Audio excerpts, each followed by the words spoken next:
Setelah semuanya ini diakhiri, seluruh orang Israel yang hadir pergi ke kota-kota di Yehuda, lalu meremukkan segala tugu berhala, menghancurkan segala tiang berhala, dan merobohkan segala bukit pengorbanan dan mezbah di seluruh Yehuda dan Benyamin, juga di Efraim dan Manasye, sampai musnah semuanya.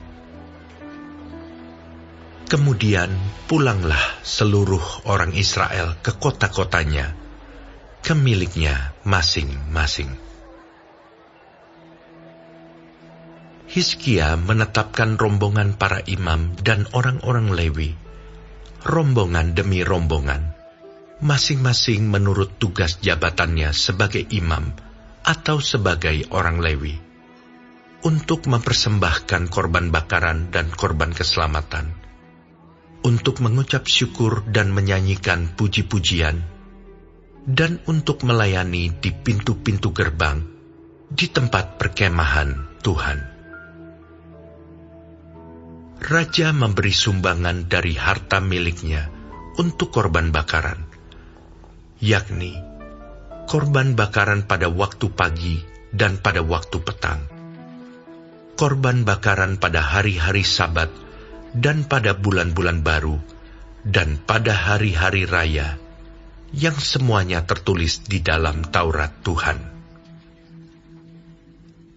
Ia memerintahkan rakyat, yakni penduduk Yerusalem, untuk memberikan sumbangan yang menjadi bagian para imam dan orang-orang Lewi, supaya mereka dapat mencurahkan tenaganya untuk melaksanakan Taurat Tuhan. Segera setelah perintah ini tersiar, orang Israel membawa dalam jumlah yang besar hasil pertama daripada gandum, anggur, minyak, madu, dan segala macam hasil bumi. Mereka membawa juga persembahan persepuluhan dari segala sesuatu dalam jumlah yang besar. Orang Israel dan orang Yehuda yang tinggal di kota-kota Yehuda juga membawa persembahan persepuluhan yang terdiri dari lembu sapi dan kambing domba, dan persembahan persepuluhan yang terdiri dari persembahan kudus yang telah dikuduskan bagi Tuhan Allah mereka. Semuanya itu diletakkan mereka bertimbun-timbun. Mereka mulai membuat timbunan itu pada bulan yang ketiga, dan mereka selesai pada bulan yang ketujuh. Hizkia dan para pemimpin datang melihat timbunan itu, dan mereka memuji Tuhan dan umat-Nya, orang Israel. Hizkia menanyakan para imam dan orang-orang Lewi tentang timbunan itu, dan dijawab oleh Asaria, kepala imam keturunan Zadok, demikian. Sejak persembahan khusus mulai dibawa ke rumah Tuhan, kami telah makan sekenyang-kenyangnya, namun sisanya masih banyak. Sebab Tuhan telah memberkati umat-Nya, sehingga tinggal sisa yang banyak ini. Kemudian Hizkia menyuruh menyediakan bilik-bilik di rumah Tuhan, dan mereka menyediakannya.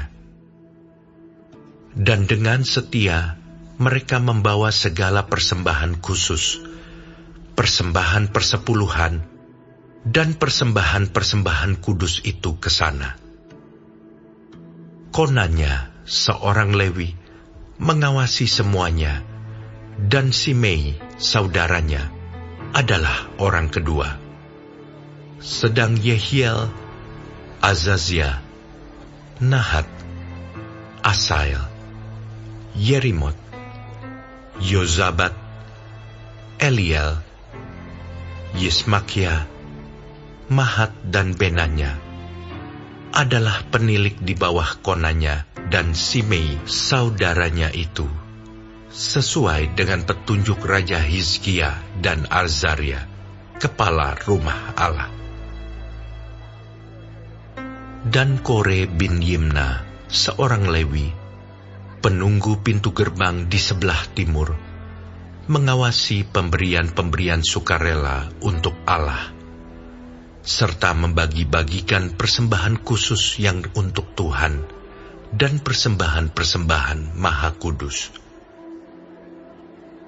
Di kota-kota imam, ia dibantu dengan setia oleh Eden, Minyamin, Yesua, Semaya, Amaria, dan Sekanya dalam pembagian itu kepada saudara-saudara mereka menurut rombongan, kepada orang dewasa dan anak-anak, kecuali kepada setiap orang yang masuk ke rumah Tuhan menurut hari-hari yang ditetapkan, menurut tugas jabatan yang ditugaskan kepadanya, dan menurut rombongannya, yakni mereka yang tercatat dalam daftar sebagai laki-laki yang berumur 3 tahun ke atas. Para imam dicatat dalam daftar menurut puak-puak mereka, sedang orang-orang Lewi yang berumur 20 tahun ke atas dicatat menurut tugas dan rombongan mereka. Para imam terdaftar dengan seluruh keluarga mereka, yakni istri, anak laki-laki, dan perempuan, seluruh kaum itu. Karena dengan setia mereka menguduskan diri untuk persembahan kudus.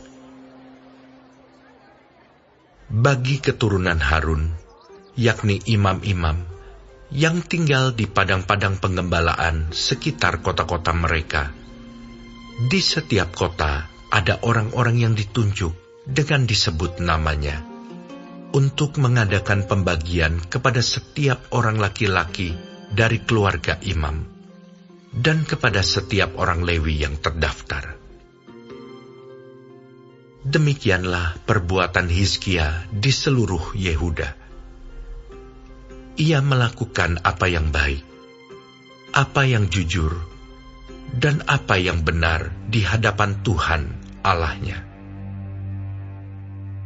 Dalam setiap usaha yang dimulainya untuk pelayanannya terhadap rumah Allah dan untuk pelaksanaan Taurat dan perintah Allah, ia mencari Allahnya.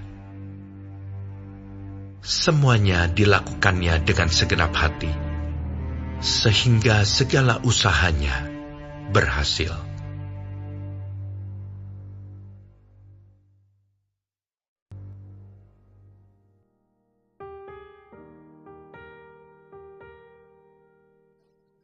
Shalom semua jemaat Tuhan, kembali kita di dalam pendalaman Alkitab Clearsight. Sekarang kita sudah memasuki kitab 2 Tawarik 31. Tuhan Yesus memberkati. Kesetiaan yang membawa kelimpahan. Ayat 1, setelah ibadah harus ada perubahan nyata. Setelah perayaan Paskah selesai, bangsa itu pergi menghancurkan tiang berhala, mesbah-mesbah palsu, dan tempat-tempat penyembahan yang tidak benar. Ibadah sejati tidak berhenti di gereja atau perayaan rohani, harus ada perubahan nyata dalam hidup sehari-hari. Ayat 2-4, Hizkia menata pelayanan Tuhan. Raja Hizkia mengatur kembali tugas imam dan orang Lewi agar pelayanan di rumah Tuhan berjalan dengan tertib. Ia juga mengingatkan rakyat untuk membawa persembahan sesuai dengan ketetapan Tuhan. Pelayanan kepada Tuhan membutuhkan keteraturan dan tanggung jawab. Tuhan menghargai kesetiaan dalam hal-hal kecil maupun besar. Ayat 5-10, persembahan yang melimpah. Bangsa itu memberi dengan sukacita, hasil panen, persembahan sulung, dan persepuluhan dibawa dengan sangat banyak sampai bertumpuk-tumpuk. Hati yang dipulihkan akan menjadi hati yang murah hati. Memberi kepada Tuhan bukan beban, tetapi ungkapan syukur. Ayat 10, Tuhan memberkati ketaatan. Imam Azaria berkata, bahwa sejak bangsa itu mulai membawa persembahan, mereka memiliki kelimpahan karena Tuhan memberkati umat-Nya. Ketaatan membuka jalan bagi berkat Tuhan. Tuhan tidak pernah berhutang kepada orang yang setia. Ayat 11-19, pengelolaan yang jujur dan setia. Hizkia memerintahkan penyimpangan persembahan dengan baik. Orang-orang yang dipercaya melayani melakukannya dengan jujur. Berkat Tuhan harus dikelola dengan tanggung jawab. Integritas sangat penting dalam pelayanan. Ayat 20-21, Hizkia berhasil karena mencari Tuhan. Hizkia melakukan semuanya dengan segenap hati untuk mencari Tuhan, dan karena itu ia berhasil. Keberhasilan sejati datang saat kita mengutamakan Tuhan, bukan hanya hasil. Pelajaran hidup daripada pasal ini adalah ibadah harus menghasilkan perubahan hidup, setia dalam pelayanan dan tanggung jawab, memberi adalah bentuk syukur, ketaatan membuka pintu berkat, integritas penting dalam pelayanan, dan cari Tuhan dengan segenap hati. Tuhan, ajar kami untuk tidak hanya rajin beribadah, tetapi juga hidup dalam perubahan nyata. Tolong kami setia dalam memberi, melayani, dan menjaga hati yang jujur di hadapan-Mu. Biarlah kami selalu mencari Engkau dengan segenap hati kami. Amin. Tuhan Yesus memberkati.